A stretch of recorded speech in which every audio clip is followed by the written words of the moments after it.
আজ ধর্মনগর রাজবাড়ী এগিয়ে চলো ক্লাব প্রাঙ্গণে এগিয়ে চলো ক্লাবের উদ্যোগে এক মেগা স্বাস্থ্য শিবির অনুষ্ঠিত হয়। এই মেগা স্বাস্থ্য শিবিরের শুভ উদ্বোধন করেন রাজ্য বিধানসভার অধ্যক্ষ তথা ধর্মনগরের বিধায়ক বিশ্ববন্ধু সেন। রাজ্যের সুপরিচিত আইএলএস হাসপাতাল কর্তৃপক্ষের এবং রাজ্য বিধানসভার অধ্যক্ষের সাহায্যের দরুন এগিয়ে চলো ক্লাব কর্মকর্তাদের দীর্ঘদিনের মেগা স্বাস্থ্য শিবিরের পরিকল্পনা বাস্তবায়িত হয়। এই স্বাস্থ্য শিবিরে উপস্থিত ছিলেন আইএলএস হাসপাতালের চক্ষু বিশেষজ্ঞ doctor Bir Kishan, doctor Rahul M Sharma urologist, doctor Amit Singh surgeon, doctor AD orthopaedics, doctor Abhishek Sharma physician. Agartala ILS হাসপাতাল থেকে আগত সুপার স্পেশালিটি চিকিৎসকেরা এই মেগা স্বাস্থ্য শিবিরে সাধারণ জনগণদের বিনামূল্যে চিকিৎসা পরিষেবা প্রদান করেন এবং all Tripura chemist and druggist অ্যাসোসিয়েশনের উদ্যোগে বিনামূল্যে ঔষধও বিতরণ করা হয় জনসাধারণদের মধ্যে। এই স্বাস্থ্য শিবিরে অসংখ্য শহরবাসীর ভিড় উপচে পড়ে এ ধরনের মহতি উদ্যোগকে প্রশংসা করেন শহরবাসী। ধর্মনগর থেকে নিজস্ব প্রতিনিধির রিপোর্ট, আরি ধর্মনগর। एकला चलो क्लब और विश्व बैंक सर के सहयोग से कैंप है, हम लोग आईएलएस हॉस्पिटल के तरफ से आए हैं और डॉक्टर का जो प्रोफेशन है एक तरह से एक सामाजिक काम है और आप लोगों के और हम लोगों के मिलजुल के ये प्रयास से हम लोग कोशिश करते हैं कि लोगों को हेल्दी और अच्छा रख सके। सो जस्ट हमारी एक इनिशिएटिव है और जो भी तकलीफें होंगी हम लोग कोशिश करेंगे उसको समाधान करने। Thank you. हम लोग सारे डॉक्टर्स जो हैं आईएलएस हॉस्पिटल की तरफ से आए हुए हैं, उसमें वीर किशन है जो एक ऑप्टोमेट्रिस्ट है, वो आई से रिलेटेड कोई भी रिफ्रैक्टिव एरर्स या आई के रिलेटेड कोई प्रॉब्लम, ग्लूकोमा, कैटरेक्ट, उन सबको देख के उस तरह से इलाज करेंगे। मैं डॉक्टर राहुल एम शर्मा हूँ, मैं एक यूरोलॉजिस्ट, एंड्रोलॉजिस्ट और रीनल ट्रांसप्लांट सर्जन हूँ। मैं किडनी से रिलेटेड कुछ भी प्रॉब्लम, किडनी स्टोन्स, प्रोस्टेट का साइज, पेशाब का कुछ तकलीफ, इरेक्शन का प्रॉब्लम, मास्टरबेशन का प्रॉब्लम, हस्तमैथुन करने के बाद जल्दी आ जाना, वो सारी बीमारियों का तकलीफ मैं देखता हूँ।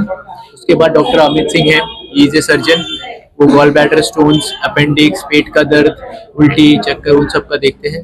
उसके बाद डॉक्टर एडी है, वो ऑर्थोपेडिशियन है, लो बैक एक या ऑर्थो से रिलेटेड, हड्डी से रिलेटेड कुछ भी तकलीफ, कोई गांठ या हड्डी में कुछ दर्द, लो बैक एक होना, चलने में कुछ तकलीफ होना, जॉइंट रिप्लेसमेंट की वजह से कुछ प्रॉब्लम होना या उसके लिए कुछ इलाज करना, या एज ओल्ड होने के बाद अर्थराइटिस का प्रॉब्लम, वो सारे डॉक्टर रेड्डी देख रहे हैं।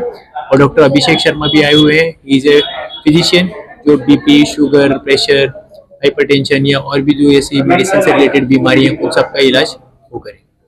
নমস্কার, all Tripura chemist and druggist association Dharmanagar বিভাগ থেকে আমরা এগিয়ে চলো ক্লাবের উদ্যোগে আজকে যে মেগা স্বাস্থ্য শিবির হচ্ছে, সেই শিবিরে আমন্ত্রণ পেয়ে আমরা এখানে উপস্থিত হয়েছি।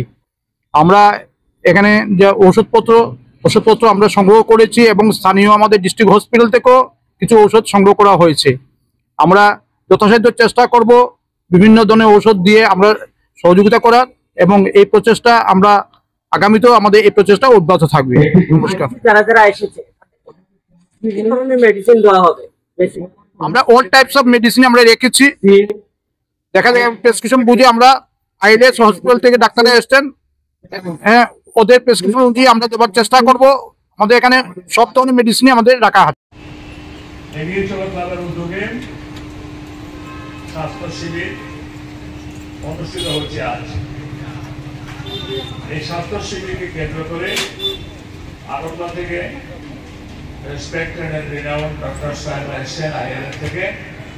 প্রথমে আমি ওনাদেরকে আন্তরিক ধন্যবাদ, শ্রদ্ধা এবং কৃতজ্ঞতা জ্ঞাপন করছি যে শুধু আগরতলা থেকে আজকে সকালে এসে ধর্মনগরবাসীকে সেবা করবেন, তার জন্য ধর্মনগরবাসীর পক্ষ থেকে আপনাদেরকে আন্তরিক ধন্যবাদ, শ্রদ্ধা এবং শুভেচ্ছা জ্ঞাপন করছি।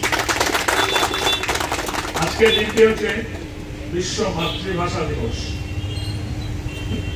এটা কিন্তু রাষ্ট্রসংঘের দ্বারা ঘোষিত, শুধু বাংলা ভাষা দিবস না, বিশ্ব মাতৃভাষা দিবস।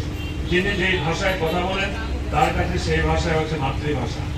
তাই বিশেষ একটা দিনে এগিয়ে চলো ক্লাব এই উদ্যোগ নিয়েছে।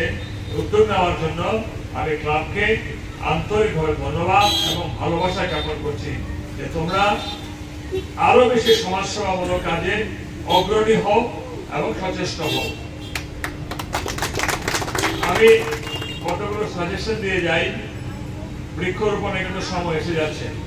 এবার কিন্তু ফরেস্টের কাছ থেকে আমি চেয়ে রেখেছি আরো অনেক নিম গাছ এবং অনেকগুলো আরো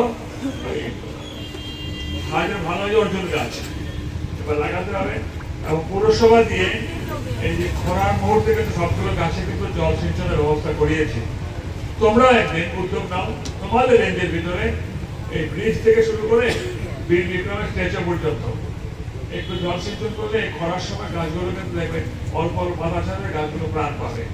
এটাও কিন্তু one kinds of social activities. Club 10-15-20 বছর আগে যেটা ধারণা ছিল, ক্লাব মানে একটা এলাকার রাজত্ব, একটা এলাকা হাতের মুঠোর মধ্যে রেখে একটা ক্লাবের সঙ্গে অপর একটি ক্লাবের প্রতিদ্বন্দ্বিতা, সেটা হচ্ছে শারীরিক মানে লড়াই প্রতিদ্বন্দ্বিতা, মানে একটা নেগেটিভ মানসিকতা। আমাদের সরকার প্রতিষ্ঠিত হওয়ার পর সবগুলো ক্লাবে কিন্তু একটা সূত্র এসছে যে আমরা সোশ্যাল সার্ভিস করবো, সমাজ সেবা করবো, মানুষের মঙ্গলার্থে আমরা এগিয়ে যাব। যার যেখানে যা প্রয়োজন নিজেদের ক্ষমতার মধ্যে থেকে সেই সাহায্যটুকু মানুষের কাছে পৌঁছে দেওয়া হয়। এখন ক্লাব কিন্তু সেই মনোভাব নিয়ে ঘুরছে। আর ব্লাড ডোনার্স অ্যাসোসিয়েশনের মাধ্যমে আমরা সারা বছরে ক্যালেন্ডার করিয়েছি। সবগুলো ক্লাব সেই ক্যালেন্ডারে নথিবদ্ধ হয়ে গিয়েছে, দিন তারিখ স্থির হয়ে গিয়েছে। সেই ক্লাব এই তার নির্দিষ্ট রক্তদানের 2-4-5 দিন আগে থেকে অর্গানাইজ করবে।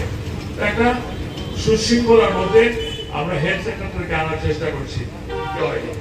সুতরাং রবি কান্নানের নেতৃত্বে উদ্যোগে কাছাড় ক্যান্সার হসপিটালের একটা ব্রাঞ্চ আমরা ধর্মের নিত্য বছরে এগ্রিমেন্ট হয়ে গিয়েছে, কাজ করার প্রসেসিং চলছে। হোমনাথ হাসপাতাল একটা রুমকে স্ক্রিনিং, ক্যান্সার স্ক্রিনিং এর একটা জায়গা আমরা নিয়েছি। সেখানে সপ্তাহে 10 দিন পর একজন ক্যান্সার স্পেশালিস্ট এখানে আসবেন, খুব শীঘ্রই শুরু হবে। ওনারা 2-3 জন এসে স্ক্রিনিং করবেন তার ভিতরে ক্যান্সারের কোনো সম্ভাবনা আছে কিনা, কোন রকম ক্রিয়া প্রক্রিয়া দেখা যাচ্ছে কিনা, সাথে সাথে তারা রেফার করে দেবেন। ধীরে ধীরে আমরা ধর্মনগরকে এগিয়ে নিয়ে যাচ্ছি সামাজিকভাবে, স্বাস্থ্যের ক্ষেত্রে, সামগ্রিক পরিবেশের ক্ষেত্রে, শিক্ষার ক্ষেত্রে, সব দিক দিয়ে ধর্মনগর আজকে অগ্রণী ভূমিকা নিচ্ছে। এখানকার প্রবীণ ও প্রাচীন মানুষ যারা আজকে আপনারা মিলিয়ে নিতে পারবেন 10 বছর পূর্বে ধর্মনগর আর আজকের ধর্মনগর আকাশ পাতাল তফাৎ হয়েছে। আপনাদের আশীর্বাদে আমাদের প্রফেসর ডাক্তার মানিক শাহের শুভেচ্ছা। নমস্কার, ধন্যবাদ। আমাদের ক্লাবে আজকে যা মানে সাহায্য করছে, আমাদের আগরতলা আইএলএস হসপিটাল থেকে আমাদেরকে সাহায্য করছে। তার সাথে আমাদের ধর্মনগরের প্রাণপ্রিয় বিধায়ক বিশ্ববন্ধু সেন খুব সাহায্য করছেন প্রথম থেকে আমাদেরকে। তো আমরা দীর্ঘদিন ধরে একটা স্বাস্থ্য শিবির করার প্ল্যান করছিলাম। তো সঠিক সময়ে আমরা সঠিক ডাক্তারদেরকে পেলে ভালো হতো, তাই 2-3 দিনের মধ্যে আমরা পেয়েছিলাম। তাই খুব চটজলদি করে আমরা আজকে ভাষা দিবসে আমরা এই প্রোগ্রামটা করতে যাচ্ছি। আর আগামী দিনে আপনাদের কি কি কর্মসূচি রয়েছে এগিয়ে চলা ক্লাব থেকে? দেখুন, আমরা গত বছর 2 অক্টোবরে আমরা ব্লাড ডোনেশন ক্যাম্প করেছি। তাই আমরা দুর্গাপূজা এরপরে আসলো, তারপর আমরা এই বছর প্রথম আমরা স্বাস্থ্য শিবির দিয়ে শুরু করলাম। তার কিছু আগে আমরা করেছিলাম বনমহোৎসব করেছিলাম, আপনারা সবাই জানেন। তো আগামী দিন আমরা সেই বনমহোৎসবকে আবার কন্টিনিউ করার চেষ্টা করব, কারণ আমাদের সামার সিজন এসে ঢুকছে, তো জলের খুব দরকার। তো গাছগুলো দেখতে পাচ্ছি যে অনেকটা সেই মেনটেন করা হচ্ছে না, তার জন্য আমরা বনমহোৎসবকে কন্টিনিউ করে যাব। তার সাথে আমরা বস্ত্র বিতরণও করি মাঝে মাঝে। তো দেখি আমাদের কি হয় আমাদের ক্লাব মেম্বারদেরকে নিয়ে। আমাদের মাননীয় সিএম স্যার যা বলছেন তা তো ঠিকই আছে, কারণ ব্লাডের খুব দরকার। যখনই আমরা অনেক সময় হসপিটালে অনেক সময় থাকে না, বা অনেক সময় দেখা যায় যে কিছুক্ষণ পূর্বে ছিল এখন নেই, আবার কিছুক্ষণ পূর্বে আসে। যথাসম্ভব আমরা চেষ্টা করি, যদি আমাদের ক্লাবের মাধ্যমে যদি আমরা সেই সবসময় ব্লাড ডোনেশন ক্যাম্প নাও করি, তারপরেও আমরা ব্লাড অনার্স অ্যাসোসিয়েশন যারা আছে তাদের সাথে আমরা সবসময় কানেক্টে থাকি। কারণ যখনই কোনো ব্লাডের দরকার লাগে আমাদেরকে ফোন করে আমরা চেষ্টা করি ক্লাবের মাধ্যমে বা আমাদের পাড়ার মাধ্যমে, এলাকার মাধ্যমে কোনো মানুষ নিয়ে গিয়ে ব্লাড দিয়ে আমরা আনি। তো যা উনি কর্মসূচি নিচ্ছেন খুব ভালোই নিচ্ছেন। সঙ্গে আমাদের প্রাণপ্রিয় বিধায়ক উনিও নিচ্ছেন কনস্ট্যান্ট। আজকেও বলেছিলেন, আপনারা শুনতে পেরেছেন হয়তো বা, গাছ লাগান, ব্লাড ডোনেশন করেন কনস্ট্যান্ট। এই আর কি। আপনার পরিচয়টা? নমস্কার, আমার নাম রাজদীপ নাথ, এগিয়ে ছিল ক্লাবের সদস্য। থ্যাংক ইউ দাদা।